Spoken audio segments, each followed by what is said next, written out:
You are listening to an audio message from the youth ministry of First Presbyterian Church in Lake Wales. For more information about First Pres, go to www.fpclw.org. So we've been in the book of Ecclesiastes since the month of August, and where we started out was being introduced to the teacher. Remember, the Hebrew word for teacher describes someone who teaches in front of a large crowd of people. And what we observed was it's usually the case that when there's a large crowd of people, hundreds and thousands of people eagerly listening to what one person has to say, then that one person usually has something worth saying. And that is certainly the case in Ecclesiastes, because this teacher is none other than King Solomon. Remember, Solomon was king of Israel during its golden age, which means at the time that he was king, he was the wealthiest, most powerful person, not only in Israel, but also in the entire world. And not only was he the most wealthy and the most powerful, but he was also the wisest. Remember, in 1 Kings, God comes to Solomon and says, "Listen, Solomon, I will give you whatever you want, just ask, sky's the limit. What do you want?" Solomon says, "Okay, I would like wisdom." God honors that request and gives him wisdom. Gives him a whole lot of it. Solomon is actually known then as the wisest man in all of history, of course, next to Jesus Christ. Solomon was so wise, actually, that tons of people from all around the world would flock to Israel just to hear Solomon's opinion on anything and everything. So in Ecclesiastes, what we see is Solomon looking at himself, looking at all of his wealth, looking at all of his power, looking at all of his wisdom, and saying, okay, I've got a unique opportunity here, and I've got to use this for something. I've got to do something with this. What Solomon does here is he goes on a little experiment. Solomon uses all of his wealth, all of his power, all of his wisdom, all of his resources, all of his time, tries thing after thing after thing, and has experience after experience after experience to see whether or not any of those things, any of those experiences will give him ultimate happiness, ultimate fulfillment, or ultimate satisfaction. And we've seen Solomon kind of play around between two extremes. At one end of the spectrum, Solomon is the party guy. Solomon throws these huge parties like you've never seen. They probably have to shut Jerusalem down for these parties. Solomon gets blackout drunk every single night. Solomon has the best wines from all of his vineyards. Solomon also tries relationships and sexual experiences with the opposite sex. Solomon has 1,000 wives and concubines, which means Solomon was married to his dream girl 1,000 times over. Solomon also, again, had wealth, and he spent it. Solomon had huge houses. His front lawn was a national forest. Remember, if Solomon was listening to some music he liked on the radio, he didn't go on iTunes to buy the album. Solomon bought the band. Solomon spent a lot of money. And after trying the party life, Solomon went to the other side of the spectrum. Solomon tried to be a good moral person. Solomon tries to make good, wise decisions. Solomon tries to make something out of his life. Solomon tries to have community with other people. And Solomon even tries religion. And what Solomon says after trying thing after thing after thing and experience after experience after experience from the very outset of the book in verse 2 is meaningless, utterly meaningless. Everything is meaningless. That is his verdict after his big experiment. It's all pointless. Now, what we're going to do tonight is skip to the very end of the book, chapter 12. And what's depressing about chapter 12, about the end of Ecclesiastes, is that it ends exactly the way it begins. Which is depressing because we would think, at the very beginning of his experiment, that Solomon might say something like, I feel like life is pointless, it's hopeless, it's helpless. And then after Solomon tried some things and had some experiences throughout his experiment, that at the end he might say, okay, well, after all of that, I have found some things that are meaningful, that give my life hope, that give my life purpose. But that's not what he says.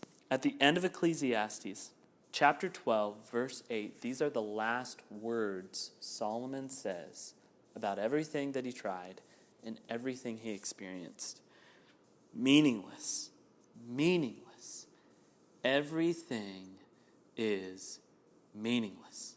And you'll remember what this phrase actually says in Hebrew. What Solomon says here about life is meaninglessness of meaninglessnesses. In other words, out of all of the meaningless things in the universe, life is the most meaningless.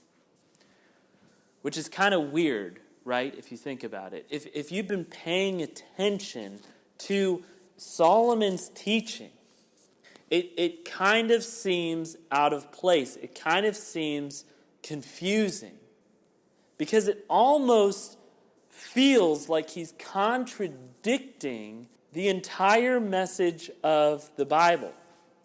Remember, in Genesis 1, God creates everything. And what's he say about everything he made after he made it? He says, this is good. And not only that, God creates man and woman in his own image. You and I, we reflect the divine, which is a huge deal. And God made us to love him with all of our lives and to love each other like we would love ourselves. God made us for his glory, which is another way of saying there is so much meaning in life. So what is the deal with Solomon's message here? Why do we have a book in our Bibles that tells us the exact opposite of that? That tells us your life is absolutely pointless. Well, we get a clue in chapter 12, starting in verse 9. What we see is a voice, a different voice other than Solomon, critiquing Solomon's teaching from the very beginning in chapter 1 to the very end in chapter 12. A different person other than Solomon giving his thoughts about what Solomon says. Starting in verse 9, he says, not only was the teacher wise, you see he's referring to the teacher, so this is someone else talking about Solomon. Not only was the teacher wise, but he also imparted knowledge to the people. He pondered and searched out and set in order many proverbs. In other words, this guy was really smart. A really smart guy. Solomon was wise. But then he says this in verse 11. But the words of the wise are like goads.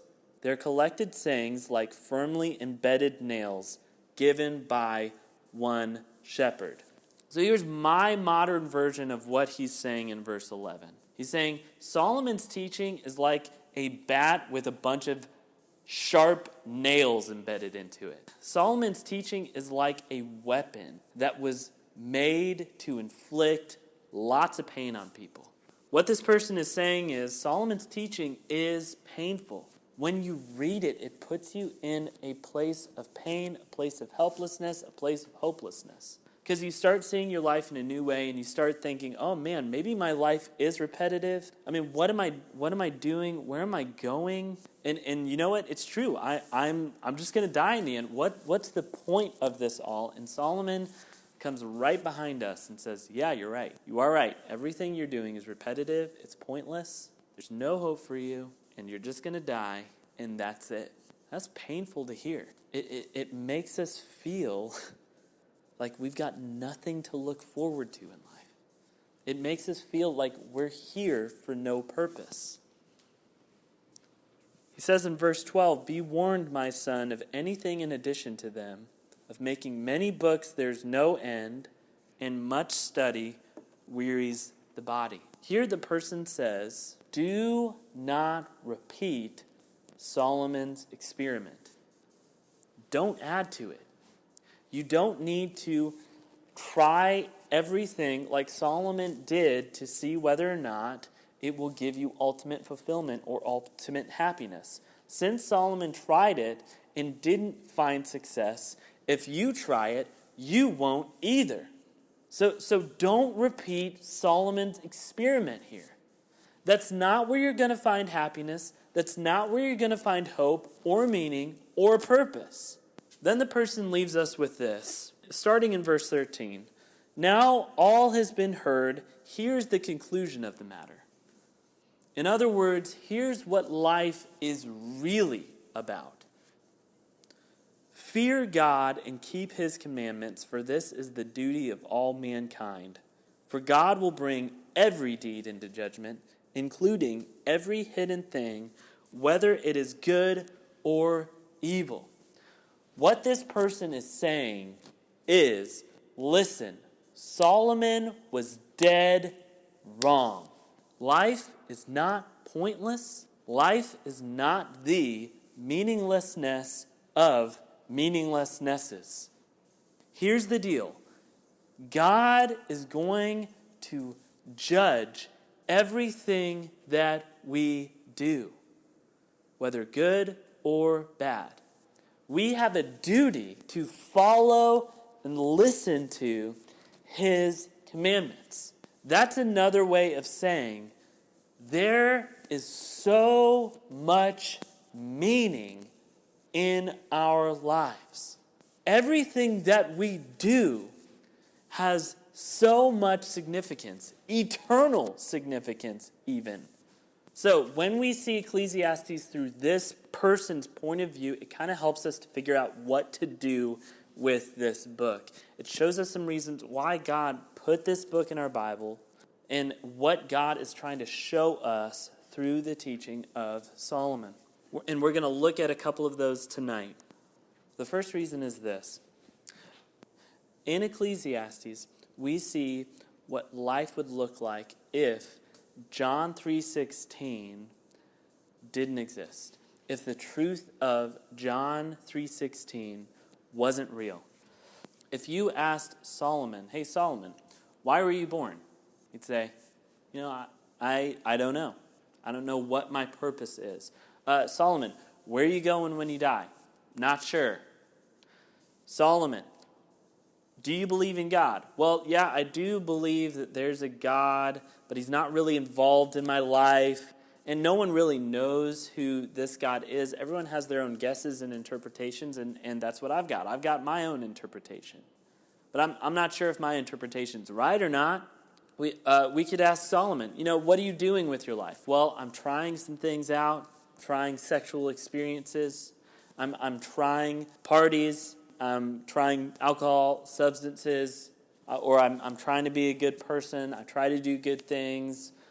I try religion, but none of those things are giving me fulfillment or happiness. And so I guess, I'll just try the next thing.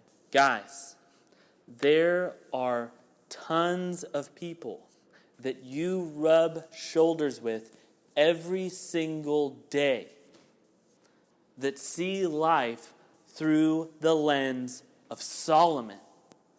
Maybe you, right now, see life through the lens of Solomon.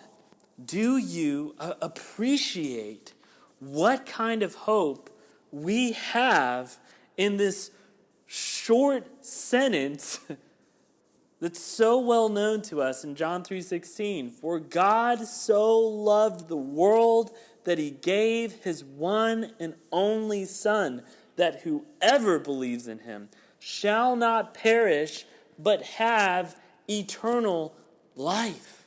Do you appreciate the kind of hope that you have here? That you have a God who loves you so much that he sent his Son to die for your sins so that you could be reconciled to God and have a life with him of eternal happiness. Do you see what a huge deal that is? Do the people around you who go to school with you every day, do they see a person who has this kind of hope? Or do they see someone like Solomon who is trying experience after experience after experience and never being satisfied with life? Do they see this hope in you? Are you sharing even this hope with them? With people who see life as a pointless, repetitious cycle? Second reason why I think Ecclesiastes is in the Bible, and this might sound kind of weird, but bear with me. Sometimes the best thing that God can do for you is to make you unhappy. Again, Solomon had tons of experiences, tried thing after thing after thing, and he thought he was going to find happiness there, fulfillment there, and purpose there. But he didn't. Solomon became miserable. What about you? Are you like Solomon? Have you tried thing after thing after thing in life? And have you become miserable? Are you seeing, like Solomon, that none of these things that you're chasing after are going to fulfill you? If that's the case, that is God's grace in your life to point you to the fact that only Jesus can give you purpose. Only Jesus can give you happiness.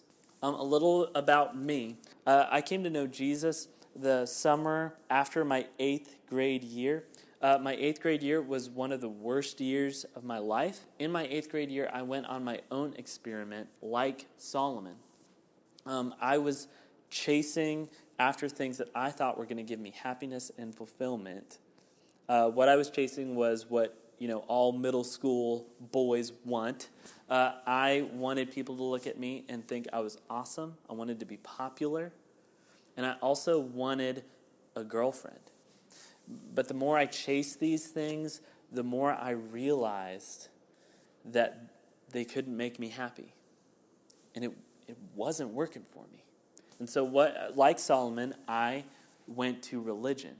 And I thought, if I'm a good person, if I try really hard to follow God's rules, maybe he'll look down on me and say, yeah, that guy is amazing. I want that guy on my team.